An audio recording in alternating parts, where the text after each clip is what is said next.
Oh my goodness. What a day already, huh? I'm in love with your voice. Right? Ooh, I have God bumps. So I just happened to bring my to-do list with me today. Because I wanted to, it's upside down, and because I wanted to reflect a human mind often of the to-do list that we carry in our heads, yes? A to-do list of so many things. Today we're talking about mind your business, which is always good, and yet we're talking about mind, comma, your business. And that's been the entirety of this book, You Too Can Be Prosperous, is it invites us to realize that a trained mind equals an open heart. A mind that realizes that it has the to-do always coming at it all the time. And yet the inner power of that is making sure that you are on the list.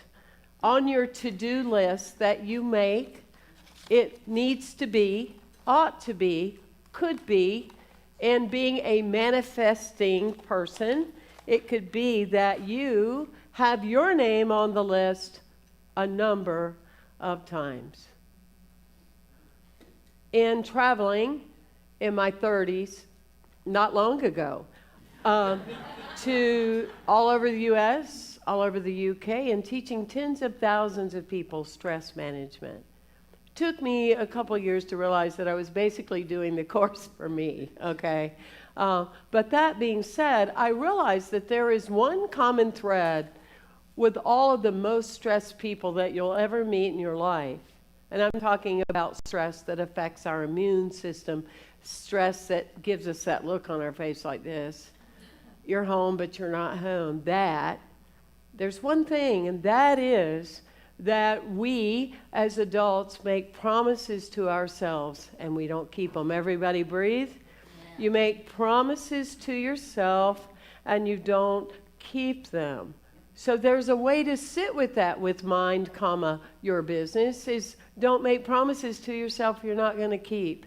Now, you know, I have a goddaughter. I know many of you are around kids. You don't tell children you're going somewhere and not do it, okay?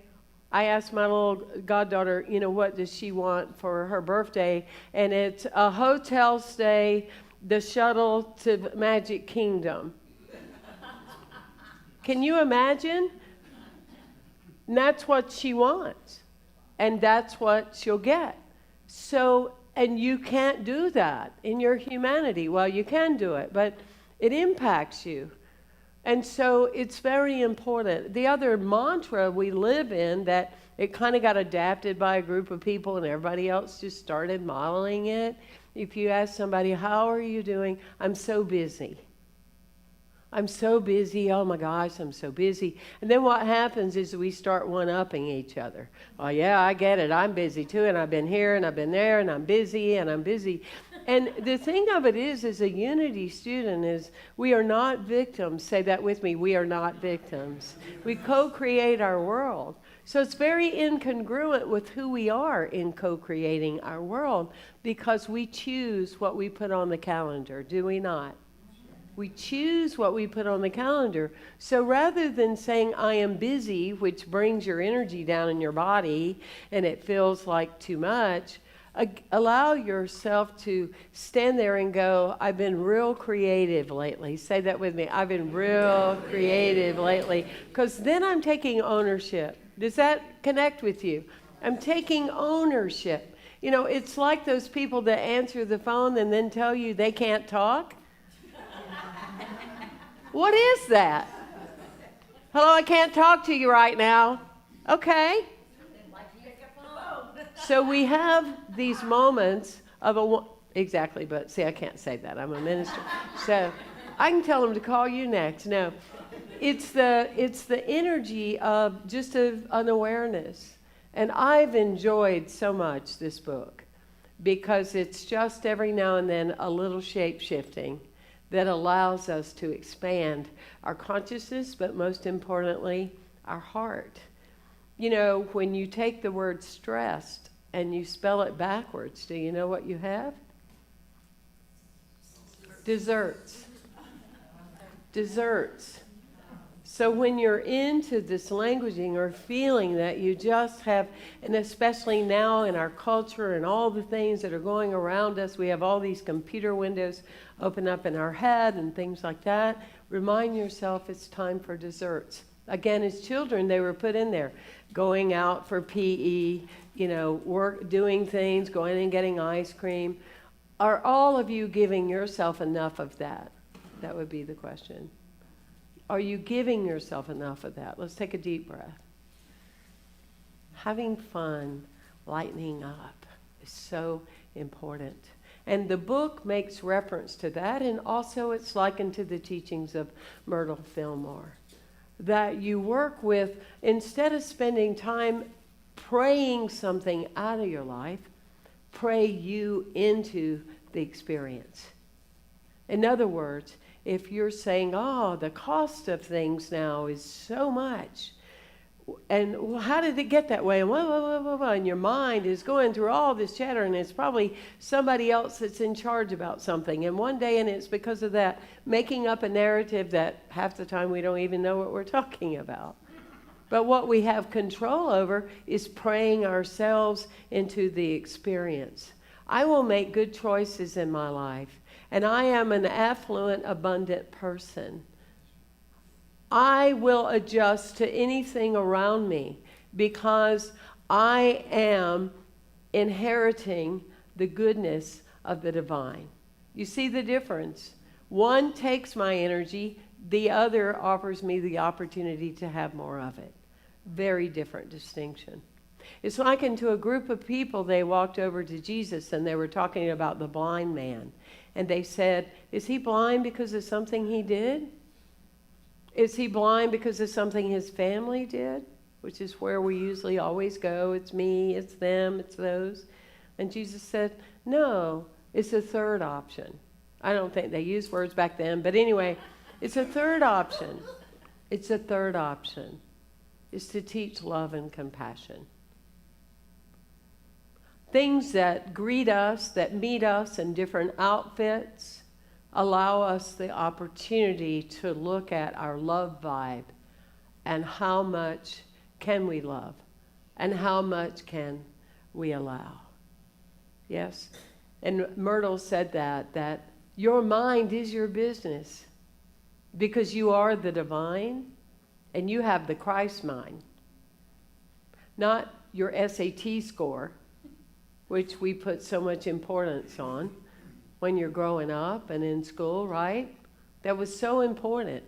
I've never applied for anything in my life or had a relationship or did the dating app and I have to put in what my SAT score is. Do you? No. No, it's irrelevant. It's a soul activating truth. That's the SAT we want to focus on. The soul activating truth. So again, in frame of reference, we're talking about the space in our minds. Because the more space, as Reverend Ross's meditation was likened to, as Kenice's song was likened to, the greatest energy, silence for a minute, can sometimes give you more than a full day of rest. Just silence, it activates you realizing that everything is as it's supposed to be, and all the people around you are the right people at that given time. It activates that energy immediately with this common impact. So when we look at our minds and our affirmative selves and what we declare into our world, we often can be so quick to say, I don't know how to do that. I don't know how. I don't know how. I don't know how to do that. I don't know how. And then what happens? Anybody? You're ahead of the group. No. You you affirm and you make it real that you don't know how. You make it real that you don't know how. And so you live this self-realized truth that you don't know how. So I like to say, I don't know how. However, there's something within me that does. There's something within me. There's a greater power within me. There's a Christ consciousness within me. There's a mind within me that knows the answer to this. And so we open up to what possibilities that can be. It may not be the same way. It may be a different way. It could be a third way. But we open the pathway for that. I was interviewing a scientist on the podcast a few weeks ago, and she said her husband said advancement is when you ask the right questions. Innovativeness is when you question the answers. That's powerful. That's powerful because that is an expansive self. You know, we have Halloween coming up this week. You might have noticed. I mean, now we start talking about there's Halloween stuff out in July. You know, we're getting quicker and quicker. I mean, before you know it, we're going to have Christmas in August. But I'm talking commercialization is all. But we have lots of Halloween and lots of all of that. I am starting to feel for the dogs and cats, aren't you? I mean, goodness gracious. But anyway, in that space of that, it's like ask yourself, if you could be any outfit you want to be and dream to be, what would that look like? Ask yourself that. If I could have on any outfit and I could be anything I want to be, and if I didn't have all these narratives I've told myself, and I have all this space of possibility, what would that be like? I told a joke, I don't know when, but I know I've told it before, but it's very appropriate for right now, and it's about a nun that gets a ride in New York.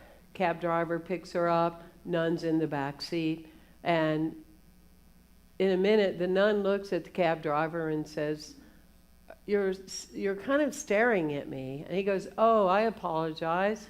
He said, I do, I apologize. He said, but I've always had this dream that I would like to kiss a nun. And the nun gets kind of blush, and she goes, well, okay, but two conditions. You must be married, and you must be single, and you must be Catholic. He said, oh, yeah, I am. She said, well, pull over then. And so he pulls over, and boy, she gives him a kiss worth a memory, you know? And so anyway, they pull away, and she looks in the rearview mirror, and he's crying. And she goes, oh, my gosh, what in the world? What is wrong? He said, I have betrayed you. He said, actually, I'm married, and I'm Jewish. And she said, you know, don't worry about it. My name is Kevin, and I'm on my way to a Halloween party.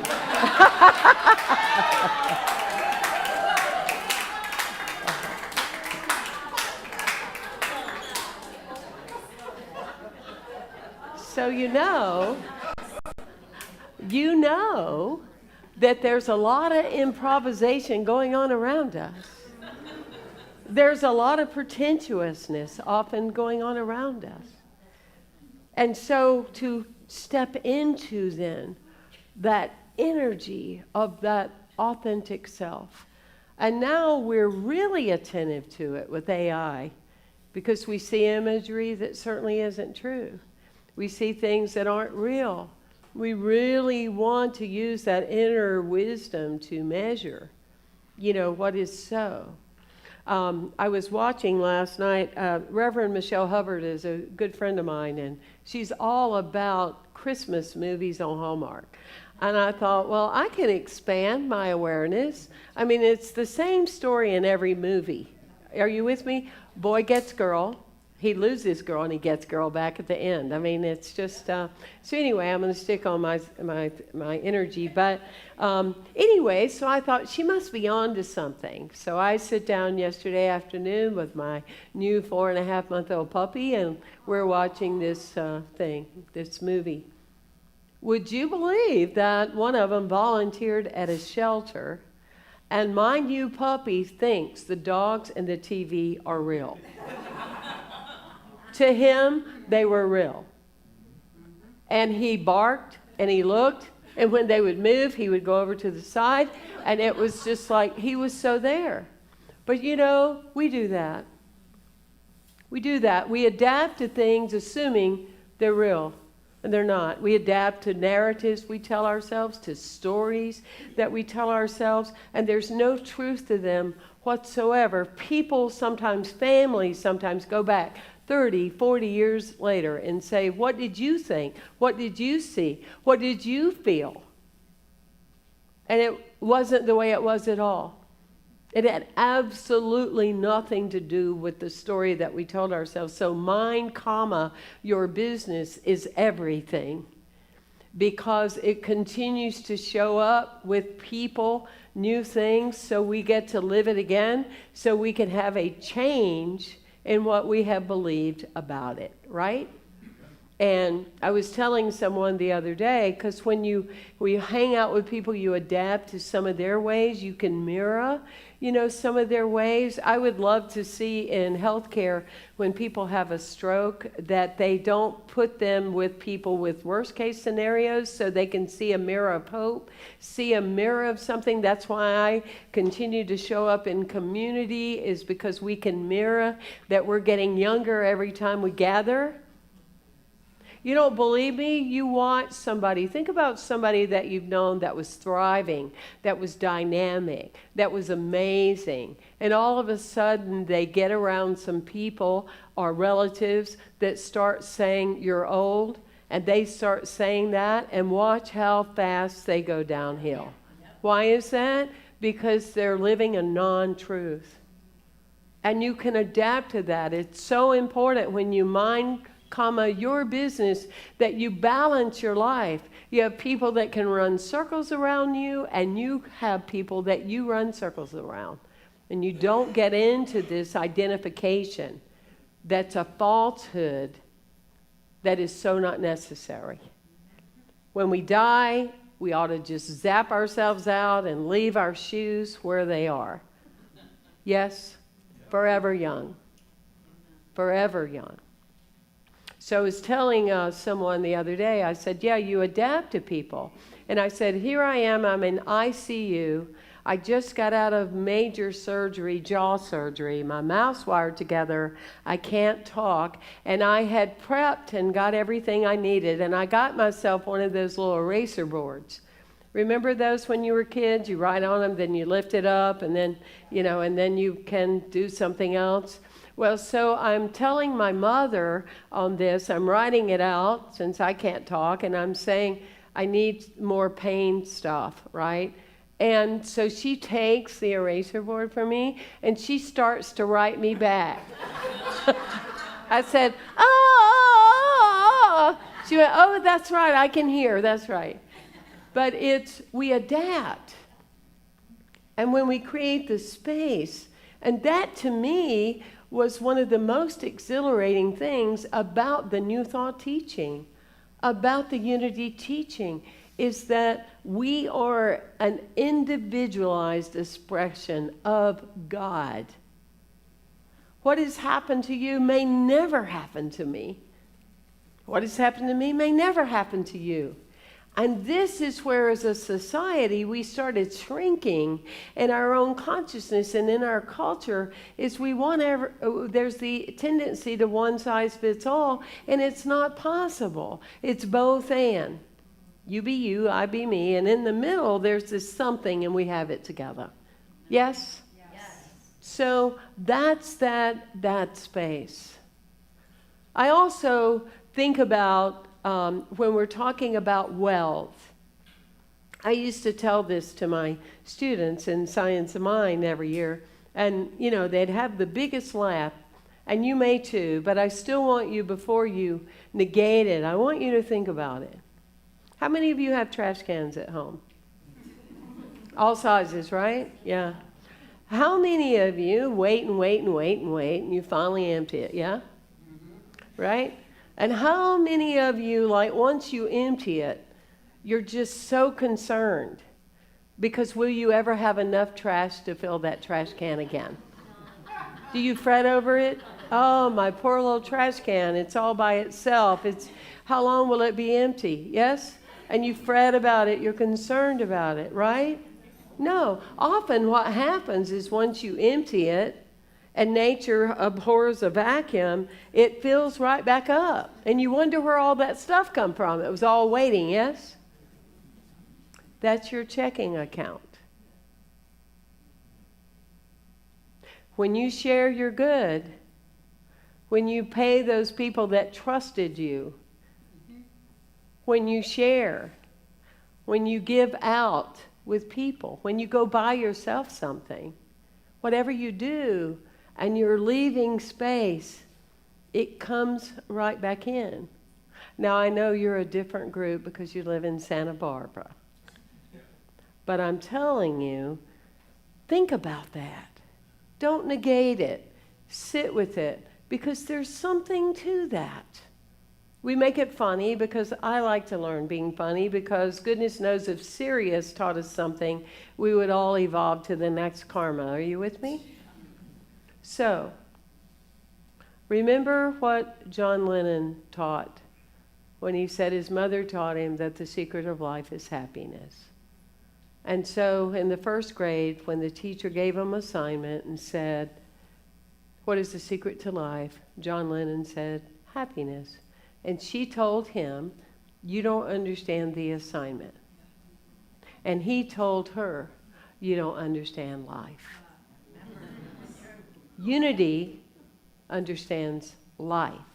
The founders had many obstacles, and they did not define them nor describe them.